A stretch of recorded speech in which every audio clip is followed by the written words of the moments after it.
آقا کریم صلی اللہ علیہ وسلم جب خطاب فرماتے ہیں تو ممبر شریف پر جلوہ افروز ہوتے ہیں. وہاں باقاعدہ ممبر شریف رکھا گیا ہے احد کے مقام پر. جی. اور آپ نے ایسی شاندار تقریر کی ہے جو قلوب کو منور کرتی ہے. آپ کا تو ہر لفظ اور نبی محترم صلی اللہ علیہ وآلہ قلوب کو منور وسلم کرتا ہے. ہو اور ایسی کمال باتیں فرمائی ہیں. اگر کبھی ان کلمات کو، نورانی ارشادات کو دل سے پڑھے سنیں دیکھیں تو میرے خیال میں ساری قوم ایک ہو سکتی ہے. آپ نے فرمایا صحابہ کرام کو ابھی احد کا میدان ہے اور ابھی آپ دنیا میں تشریف رکھتے ہیں، ابھی قیامت آنی ہے، قیامت کے بعد میدان لگنا ہے، حوض کوثر پر لوگوں نے جانا ہے. وہاں کے جو حالات ہیں آپ نے وہاں بیان کیے. اللہ اب انی موعدکم الحوض، میں تم سے وعدہ کرتا ہوں، انی فرۃ علیک، میں تم سے پہلے جانے والا ہوں اور تمہارا میرا وعدہ ہے کہ میں حوض کوثر پر تم سے ملوں گا. یہ آپ نے وعدہ فرمایا. نبی اللہ کا وعدہ غلط ہو سکتا؟ ایسا سچا وعدہ فرمایا.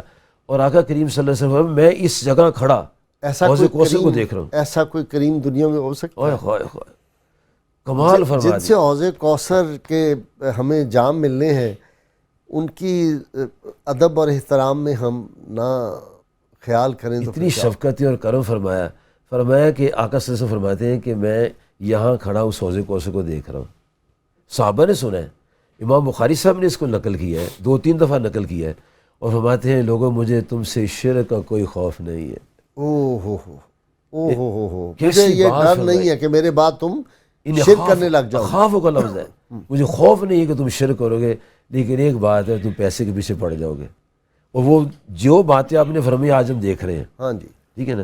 اچھا پھر آگے دیکھیں کہ یہ مسائل و یہ دولت کی ہوس، علامہ صاحب موضوع تو ہمارا بے شک نہیں ہے، جی لیکن یہ دولت کی ہوس کیوں نہیں ختم ہوتی لوگوں کی؟ کوئی بندہ آپ نے یا مفتی صاحب نے دیکھا ہے جو 1 من گوشت کھاتا اور 1000 روٹی کھاتا ہو؟ کوئی آپ نے دیکھا ہو؟ میں نے دیکھا اچھا دیکھا 2 سال میں کھا جاتا ہے.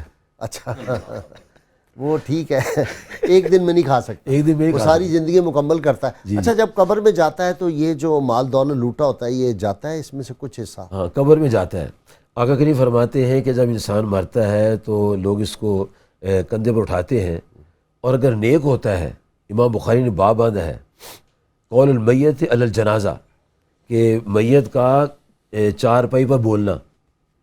اور میت کہتی ہے، جو نیک میت ہوتی ہے کہتی ہے قدمونی قدمونی قدمونی، مجھے جلدی لے چلو، مجھے جلدی لے چلو. میت بولتی ہے اور آپ صلی اللہ علیہ وسلم فرماتے ہیں ان کی آواز تمام مخلوقات سنتی ہیں سوائے جنات و انسانوں کے.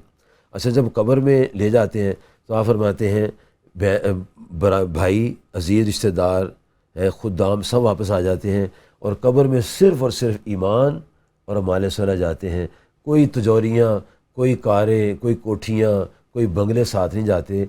ایمان اس کے مصطفیٰ صلی اللہ علیہ وسلم اور جو آپ کی محبت میں آ کے اعمال کیے وہ قبر میں جاتے ہیں. اور سرکار کی زیارت اور زیارت اپنے غلاموں کو. جی. اور اللہ تعالیٰ کی ذات پاک کے ایک پیارے بندے ہوئے ہیں، امام فخر الرازی رحمۃ اللہ نے لکھا ہے تفسیر کبیر میں کہ یار بسم اللہ شریف لکھ کے نا تو میرے کفن میں رکھ دینا، تاکہ جب قبر میں جاؤں تو لوگ مجھے فرشتے پوچھیں کہ یہ بسم اللہ پڑھ لو، دیکھ لو میرے آقا پاک نے بسم اللہ سکھائی تھی، وہ پڑھتا رہا ہوں.